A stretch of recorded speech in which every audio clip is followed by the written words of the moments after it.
सभी को नमस्कार। दोस्तों आज है, आप जैसा कि आप जानते हैं, 5 सितंबर यानी कि अध्यापक दिवस। तो आप सभी को अध्यापक दिवस की आप सभी को बहुत सारी शुभकामनाएं। दोस्तों एक अध्यापक ही है जो माता-पिता के बाद में किसी भी विद्यार्थी का व्यक्तित्व और उसके करियर के लिए सही दिशा दिखाने वाला मार्गदर्शक होता है। तो एक बार फिर से आप सभी को अध्यापक दिवस की बहुत सारी शुभकामनाएं। और आज आज अध्यापक दिवस के अवसर पर हम करने वाले हैं ज्योमेट्रिक प्रोग्रेशन, क्योंकि हम पिछले वीडियो में हमने समानांतर श्रेणी के विषय में अध्ययन किया था। और आज हम करने वाले हैं जीपी यानी कि ज्योमेट्रिकल प्रोग्रेशन गुणोत्तर श्रेणी। तो जैसा कि आपको बोर्ड पे दिख रहा होगा, कुछ मैंने 5 या 6 क्वेश्चंस यहाँ पर लिखे हुए हैं कि 2 माइनस का 6 18 माइनस का 54 का 12वां पद क्या होगा। तो हमें पहचानना ज़रूरी है कि वो एपी है या फिर जीपी है। नेक्स्ट क्वेश्चन है 18 माइनस का 12 8, ये कोई सीरीज है का कौन सा पद 512 बटा 729 होगा।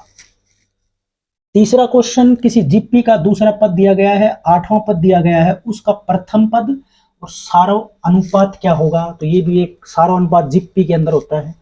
तो जीपी का ये क्वेश्चन है। किसी जीपी का तीसरा पद 4 दे रखा है, प्रथम 5 पदों का गुणनफल निकालना है। तो ये भी जीपी का क्वेश्चन है, यानी कि गुणोत्तर श्रेणी का क्वेश्चन है। 2/9 1/3 1/2 ये कोई सीरीज चल रही है। इसका अंतिम पद 81/32 का योगफल क्या होगा। और छठा क्वेश्चन मैंने आज लिया है 7 माइनस का 1 1/7 माइनस का 1/49 1/343 का योगफल क्या है। तो दोस्तों इन क्वेश्चंस को करने के लिए आपको जीपी के नियमों का और उनके फॉर्मूले जो हैं, जो छोटे क्लासेस में आ रखे हैं, हम उनको बताएंगे और जीपी क्या होती है उसके बारे में भी डिस्कस करेंगे। उसके बाद में हम ये क्वेश्चन सोल्व करेंगे जो कि बहुत आसान फिर आपको लगेंगे और हो जाएंगे आपके लिए आसान। तो चलिए दोस्तों शुरू करते हैं।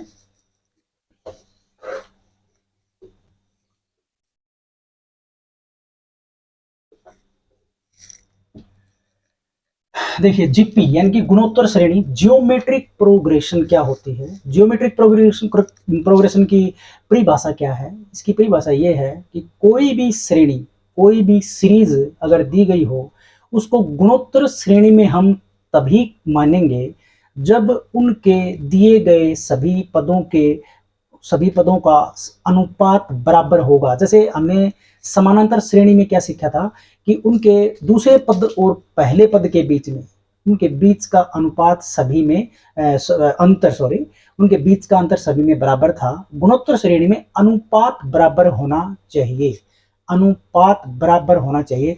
उदाहरण के लिए कि यदि मैं एक सीरीज लिखता हूं और उसको देखिए आप, सीरीज है हमारी 2 4 8 16 32 64, ये एक सीरीज दी गई है।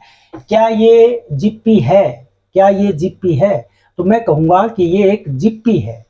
और यदि मैं इसको इस हिसाब से लिखूं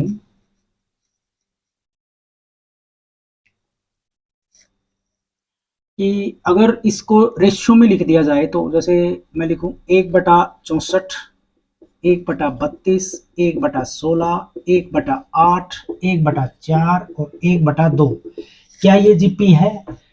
तो एकदम से हम नहीं बता पाएंगे कि ये कौन सी जीपी है कौन सी नहीं है। तो उसके लिए इसके नियम है, जैसा कि मैंने बताया कि अगर दी गई श्रेणी के अंदर कोई भी 2 पद ले ले, हम दूसरे पद को पहले पद से भाग कर दें, मतलब अनुपात बराबर बराबर आना चाहिए। अनुपात कैसे निकलता है? दूसरे पद को पहले पद से आपको भाग करके देखना है।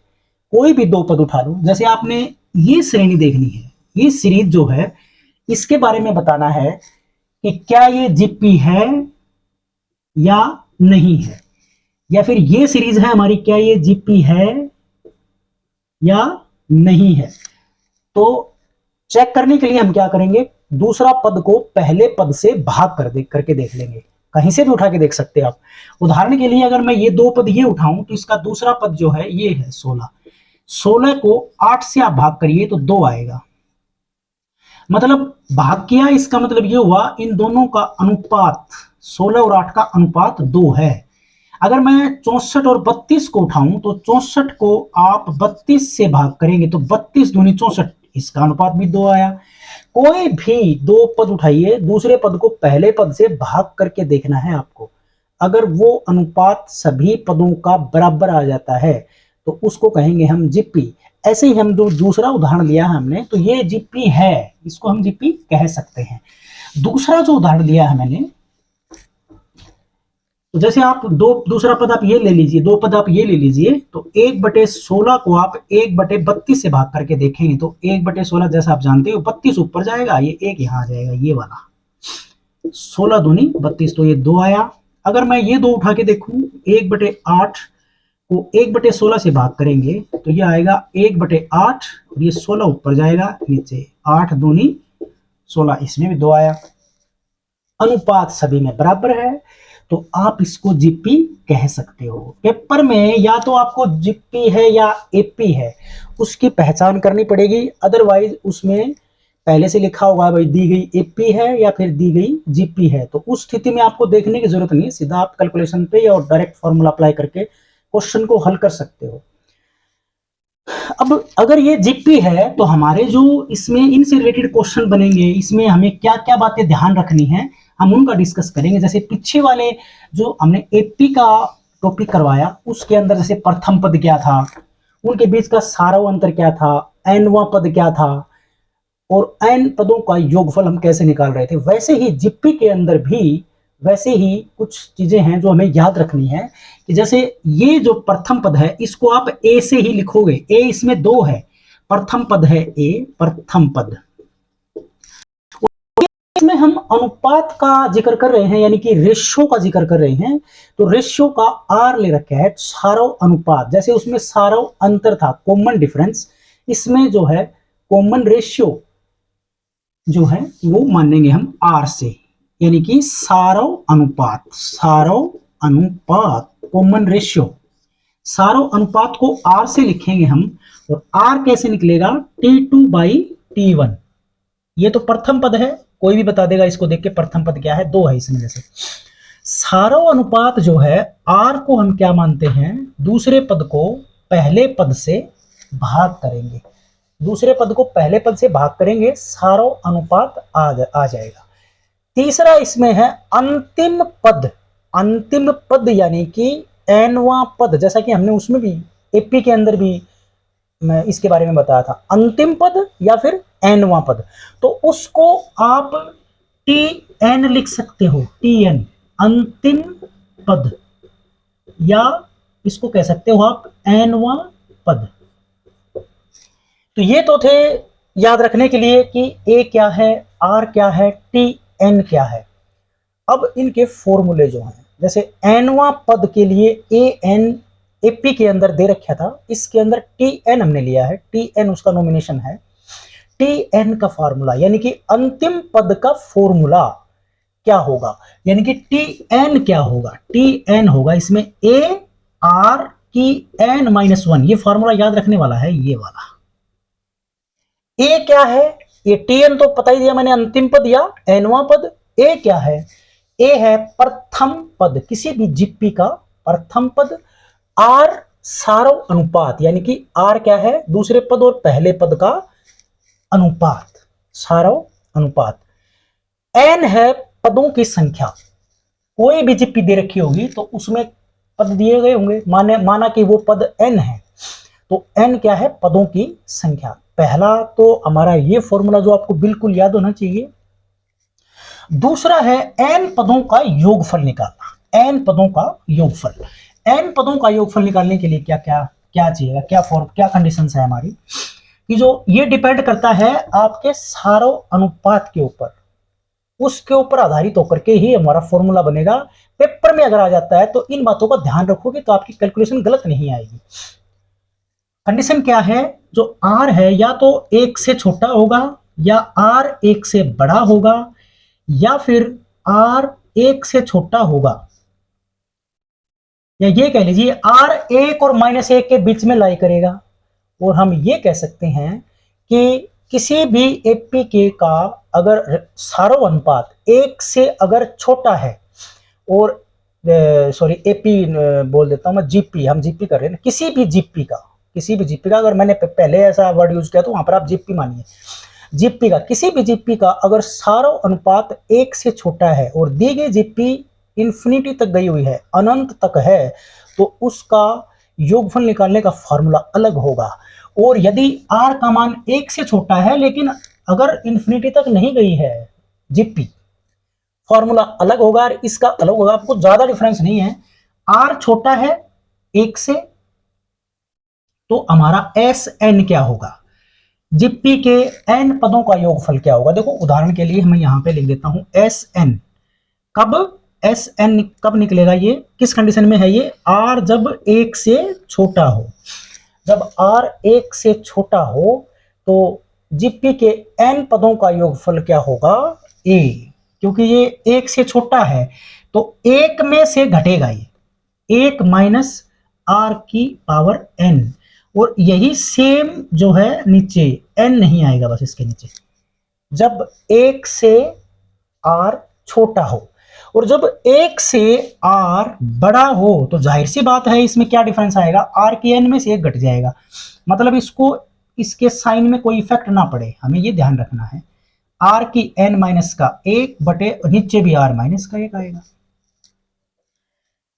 दो कंडीशन हो गई हमारी। तीसरी कंडीशन जो मैंने पहले डिस्कस करी कि आर 1 से छोटा हो और जो जीपी है वो इंफिनिटी तक चल रही हो, इंफिनिटी तक गई हुई हो, तो एन पदों का योगफल क्या होगा, या फिर आप ये कह सकते हो कि आर जब माइनस का 1 और प्लस का 1 के बीच में लाई कर रही हो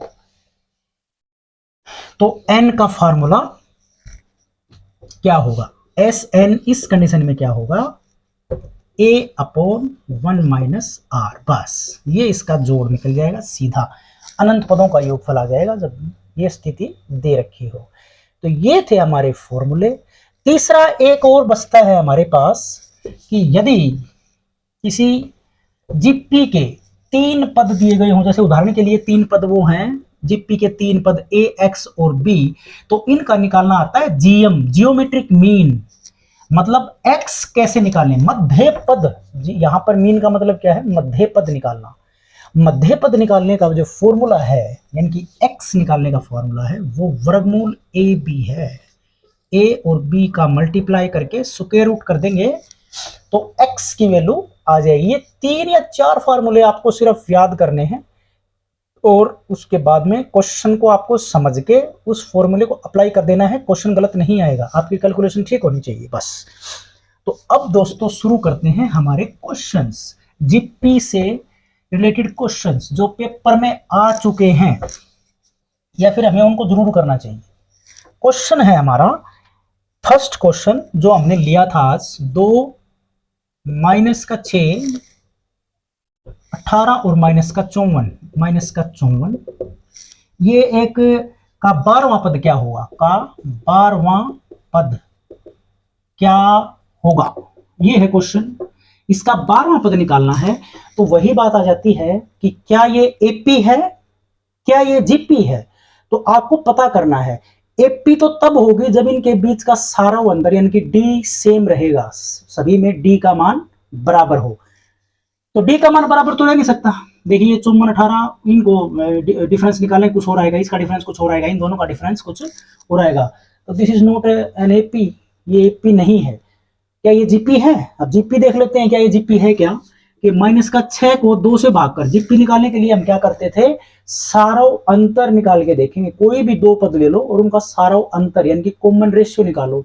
कॉमन रेशियो निकालने का क्या तरीका है, दूसरे पद को पहले पद से डिवाइड यानी कि भाग कर दो, तो दूसरे पद को पहले पद से भाग करेंगे तो माइनस का 6/2 यानी कि माइनस का 3 आया। कोई एक और लेके देखें, जैसे इसको लेके देखें हम, तो ये माइनस का 54 और डिवाइडेड बाई 18, ये भी माइनस का 3 आया। कोई ये लेकर देखो आप, माइनस का 6/2 यानी कि ये भी माइनस का 3 आया, माइनस का 3 माइनस का 3 माइनस का 3, इन सभी में, इन सभी का कॉमन रेशियो बराबर है जो कि माइनस का 3 है, इसलिए ये एक जीपी है। तो जीपी की हेल्प के फॉर्मूले की हेल्प से हम 12वां पद निकाल सकते हैं, 12वां पद निकाल सकते हैं। तो सबसे पहले हमें इस जीपी का प्रथम पद यानी कि ए का पता होना चाहिए, जो कि 2 है, और एक सारव अनुपात यानी कि कॉमन रेशियो वो क्या आया था, अभी जस्ट हमने निकाल के देखा था, -3 -3 -3 आ रहा था, ये है। और हमें ये पता है कि T12 निकालना है, ये वाला ये निकालना है। अब क्योंकि जैसा कि हम जानते हैं कि किसी भी जीपी का nवां पद का फॉर्मूला यानी कि Tn का फॉर्मूला Tn बराबर था AR की पावर n-1। इसमें सिर्फ आपको ये वैल्यू जो दी गई हैं ये पुट आउट करनी है इसके अंदर। तो क्योंकि इसमें 12वां पद निकालना है तो n का मान हम कहेंगे 12। n का मान क्या होगा, 12 हो जाएगा, जो कि इसमें सिर्फ पुट करना है। Tn का मतलब T12 ये निकालना है, T12 निकालना है। तो ए की वैल्यू हमारे पास है 2, तो ये 2, आर की वैल्यू -3 और n का मान 12 -1 ये बन जाता है।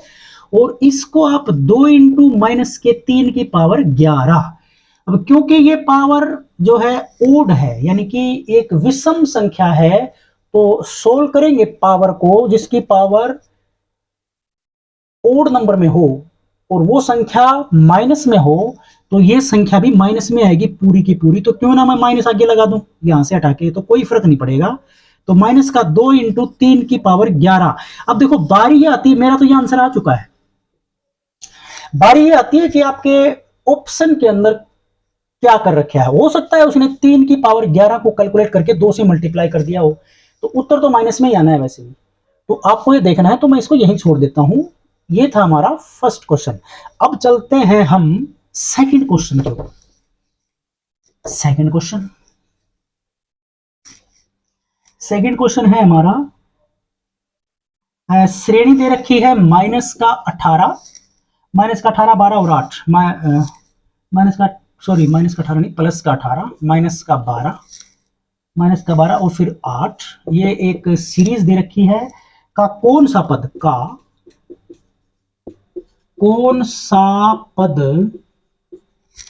जो है 512/729 होगा। 18 -12 और 8 एक सीरीज दे रखी है, उसका कौन सा पद 512/729 होगा। क्वेश्चन को कैसे हल करेंगे, पहले आपको यह पता, कोई भी क्वेश्चन हो, किसी भी टॉपिक से रिलेटेड क्वेश्चन क्यों ना हो, आपको यह पता होना चाहिए उसमें क्या दिया गया है और निकालना क्या है। अगर हम ये चीज सिलेक्ट नहीं कर पाते हैं तो फिर मुश्किल हो जाता है हमारे लिए। तो यहां पर कौन सा पद 512/729 का मतलब है कि यहां पर कौन से नंबर पे ये आएगा, n का मान निकालना है कि ये 10वें नंबर पे है या 20वें पे है या 30वें पे है या 40वें नंबर पे है, n निकालना है। क्योंकि अब ये पद निकालना है तो ये हमारा अंतिम पद कह लो या nवां पद कह लो, मतलब Tn का मान। पहले हम ये कोई भी क्वेश्चन है उसमें वही रिपीट कर रहा हूं, पता होना चाहिए क्या दिया गया है।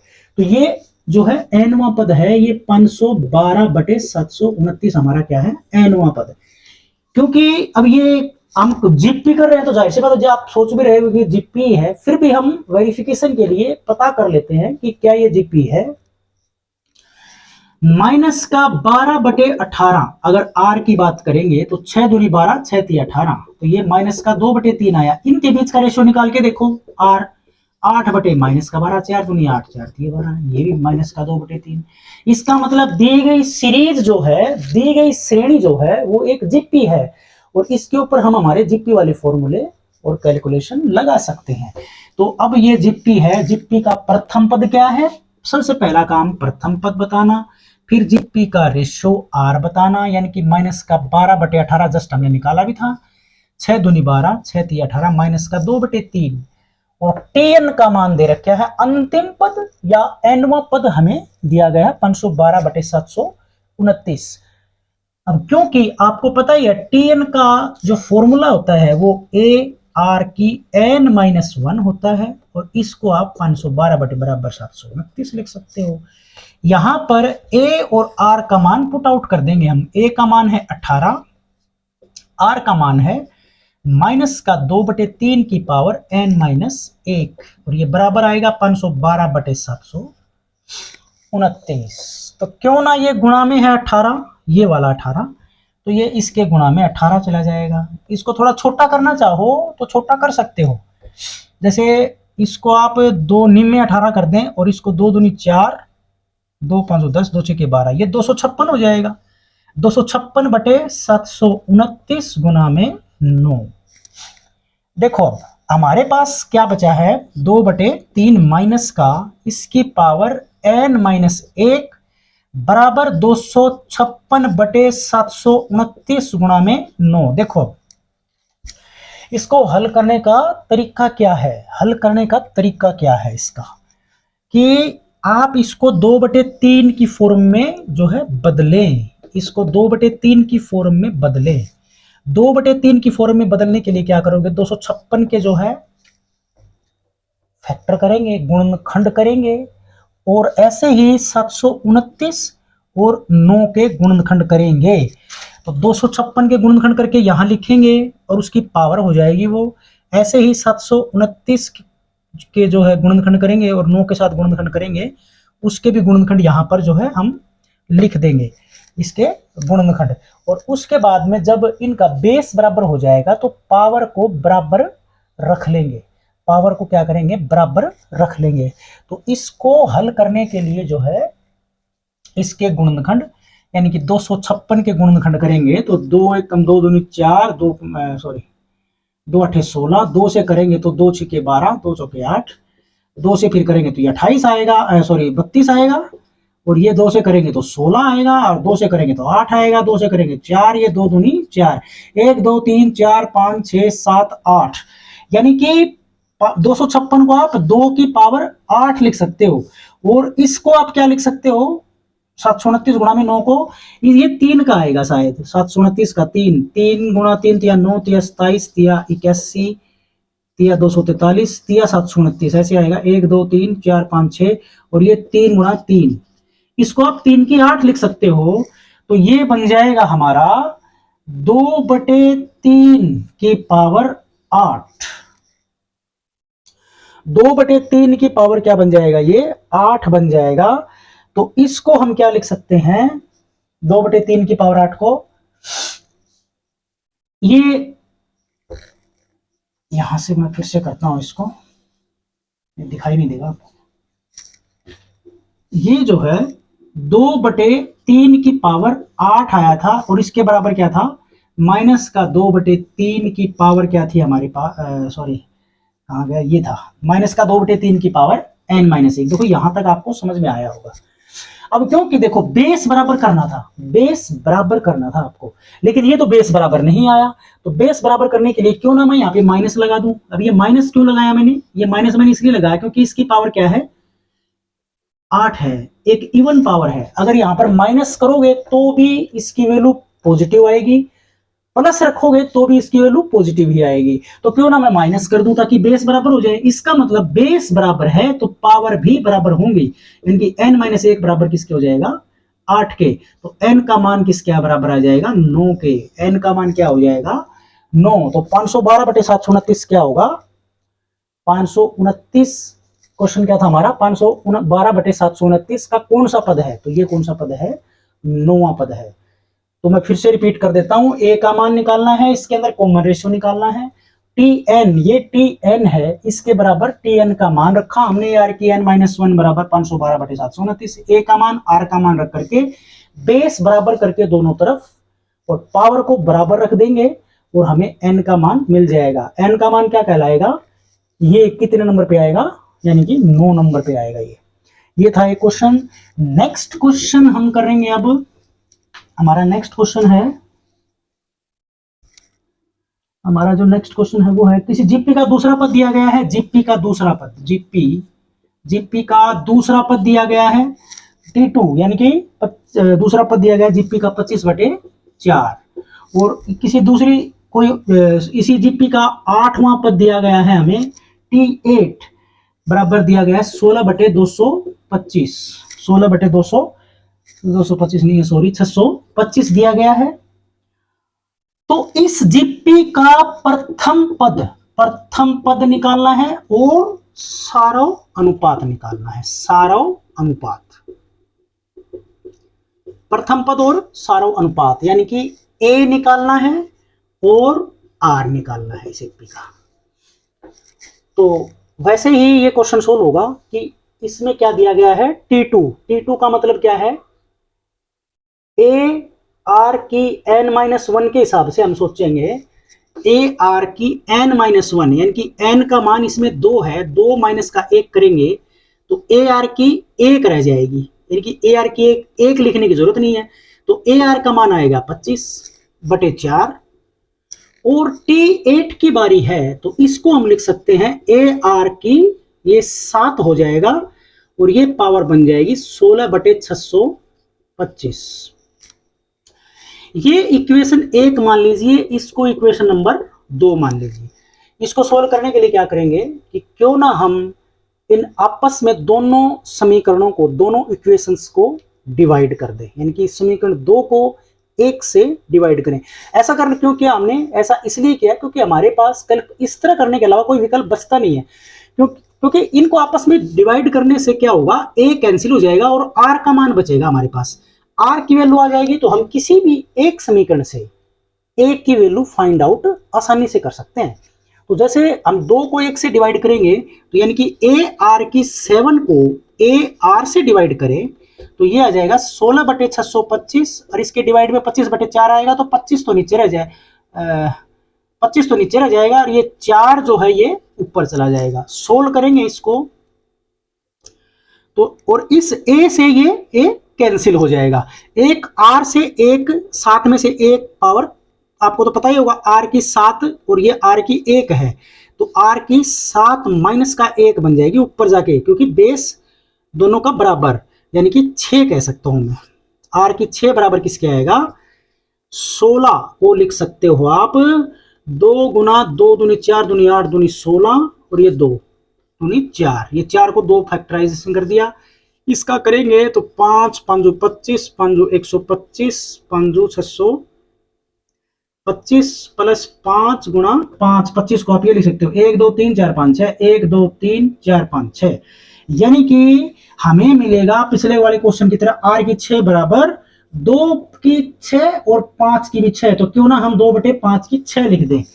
तो इसको अगर इसमें अगर आर का मान निकालना होगा तो इसका तरीका क्या है कि देखिए, पावर बराबर, पिछले वाले क्वेश्चन में क्या था, बेस बराबर करके हमने पावर को इक्वलाइज कर दिया था। यहां पर क्या है, पावर बराबर है, इसका मतलब ये हुआ बेस भी बराबर होगा। हम समीकरण के नियम के अनुसार चलेंगे तो कि ये दोनों बराबर कब होंगे, जब दोनों के बेस बराबर होंगे और दोनों की पावर बराबर।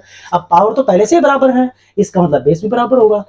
और पीछे वाले क्वेश्चन में क्या था, बेस बराबर किया था, पावर बराबर नहीं थी, तो बेस बराबर इसका मतलब फिर पावर बराबर, तो हमने पिछले वाले क्वेश्चन में पावर्स को बराबर कर दिया था। तो यहां पर क्योंकि पावर बराबर है तो यहां पर बेस भी बराबर होगा। इसका बेस आर है और इसका बेस है 2/5, यानी कि आर का मान, आर की वैल्यू मिली जो हमें निकालनी थी, सारो अनुपात मिलेगा हमें 2/5। इस आर के मान को आप किसी भी समीकरण 1 या 2 में रख के ए का मान फाइंड आउट कर सकते हो। जैसे हम इसको ले लेते हैं समीकरण नंबर 1 को, इसको लेके चलेंगे, आर का मान 2/5 यहां पर पुट करेंगे इस आर की जगह पे तो बराबर 25/4 आएगा।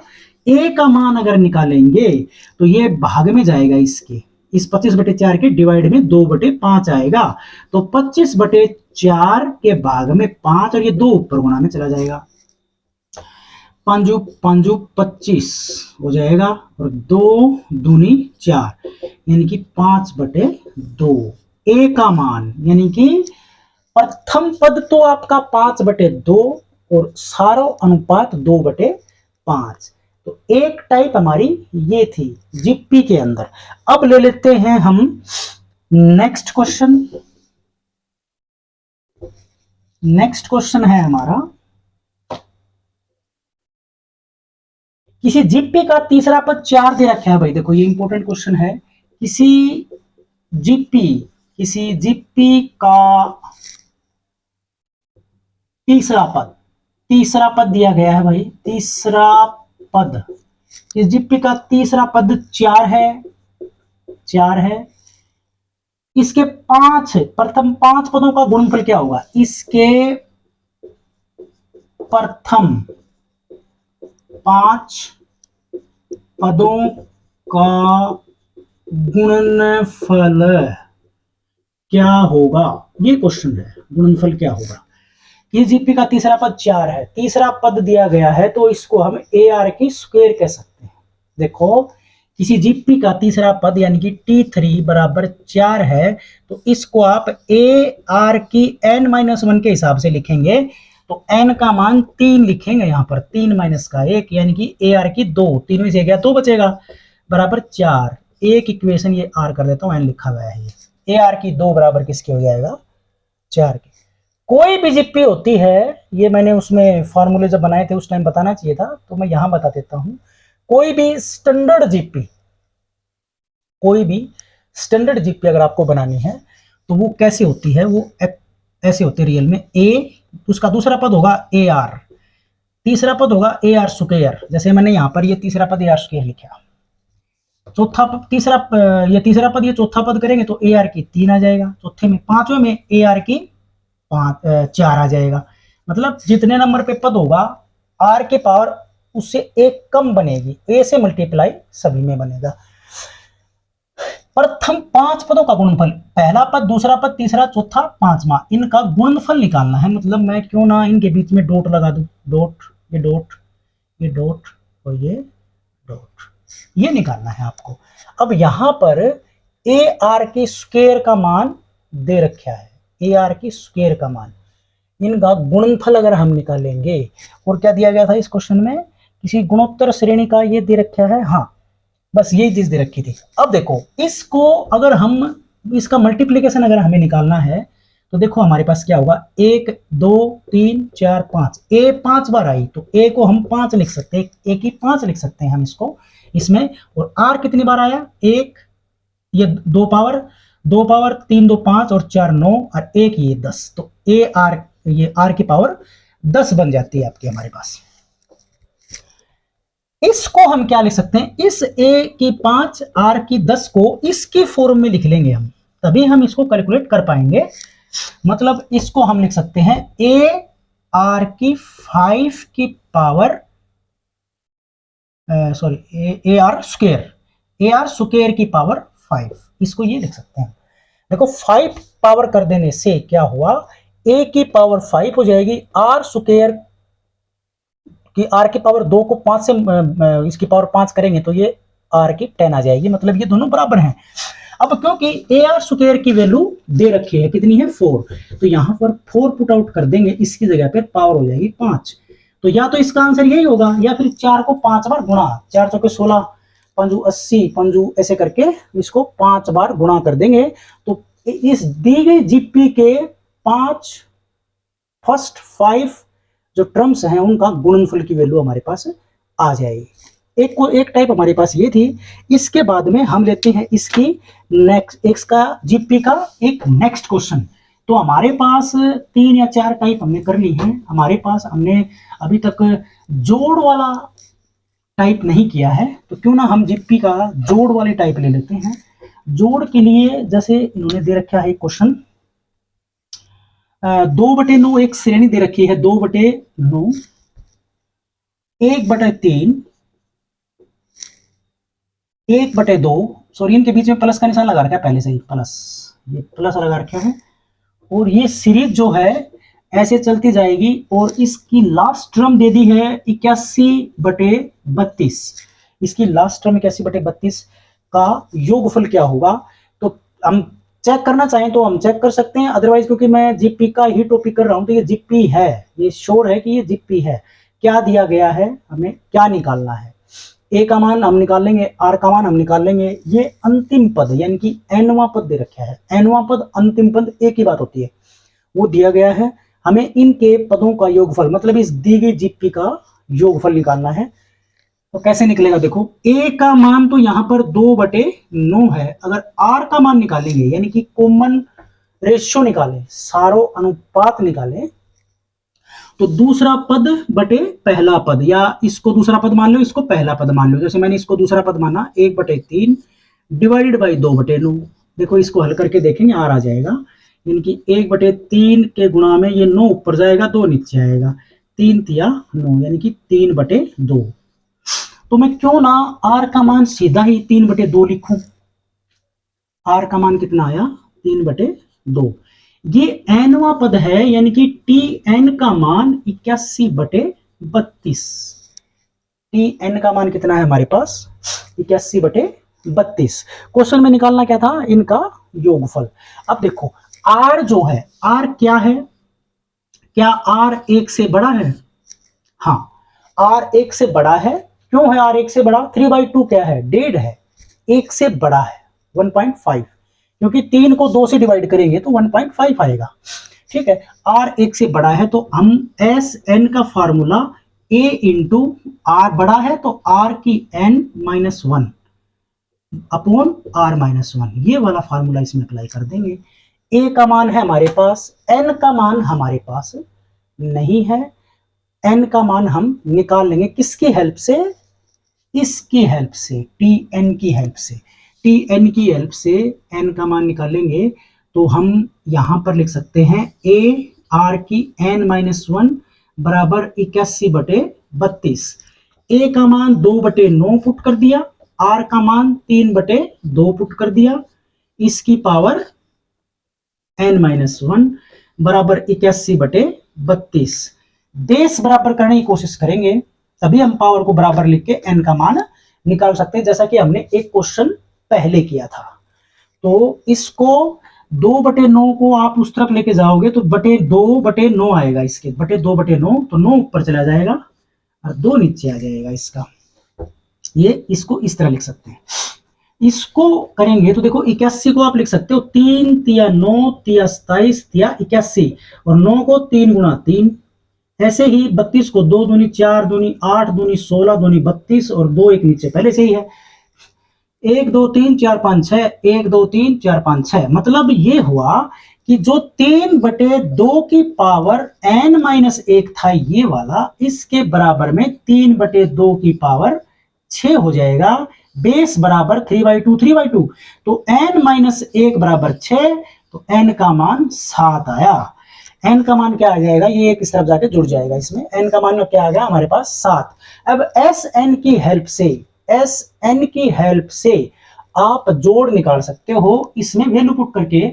जैसे n का मान 7 आ चुका है, मैं याद रख लेता हूं उसको, n का मान 7, यानी कि S7 निकलेगा। अब सम ऑफ 7 टर्म, फर्स्ट 7 टर्म्स, तो a की वैल्यू 2/9, r की वैल्यू 3/2 की पावर n यानी कि 7 माइनस का 1, और बटे 3/2 माइनस का 1। इसको सिर्फ आपको कैलकुलेट करना है।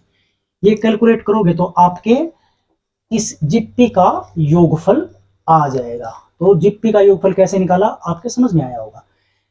नेक्स्ट क्वेश्चन हम जो ले रहे हैं वो आज का हमारा लास्ट क्वेश्चन है।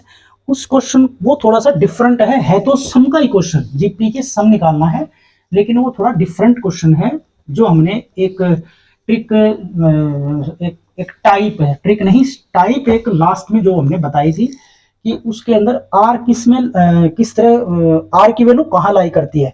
क्वेश्चन है, श्रेणी दे रखी है 7 माइनस का 1, फिर 1/7, 1/7 माइनस का 1/49, और ऐसे चलती जा रही है 1/49 के बाद में 1/343। ये एक सीरीज है का योगफल क्या है। देखो एक बात देखने वाली ये है कि इसका कोई भी अंतिम पद नहीं दिया गया, इसका मतलब ये सीरीज इन्फिनिटी तक गई हुई है। अब ये क्लियरेंस कैसे होगा इसका, ए की वैल्यू 7 है, आर की वैल्यू निकालेंगे तो सेकंड टर्म को माइनस का 1 को 7 से भाग करेंगे तो ये कितना आया, माइनस का 1/7, तो आर आया यहाँ पे 1 से छोटा, आर 1 से छोटा आया, यानी कि माइनस का भी दे रखा है और आर 1 से छोटा भी है। माइनस का तो 1 से छोटा अपने आप ही हो गया। तो ये एक इन्फिनिटी तक जाने वाली सीरीज है। तो इसके लिए सम निकालने का फॉर्मूला हमने लास्ट का फॉर्मूला बताया था कि एस एन इसका लगेगा a अपॉन 1 माइनस आर। ये इस ट्रिक से हम इसका योग निकाल सकते हैं, बिल्कुल सिंपल। a की वैल्यू 7 है, अपॉन 1 माइनस आर की वैल्यू माइनस का 1/7 है, तो प्लस का 1/7। इसको सोल्व कर लेंगे, इन इसके n पदों का योगफल यानी कि जो इन्फिनिटी तक दिया गया है उनका योगफल आ जाएगा। तो फ्रेंड्स, ये था आज का हमारा जीपी, जो कि आशा करता हूँ आपको कंप्लीटली इसके डाउट क्लियर हो गए होंगे। तो चलिए दोस्तों, मिलते हैं हमारे नेक्स्ट वीडियो में। Thanks for watching.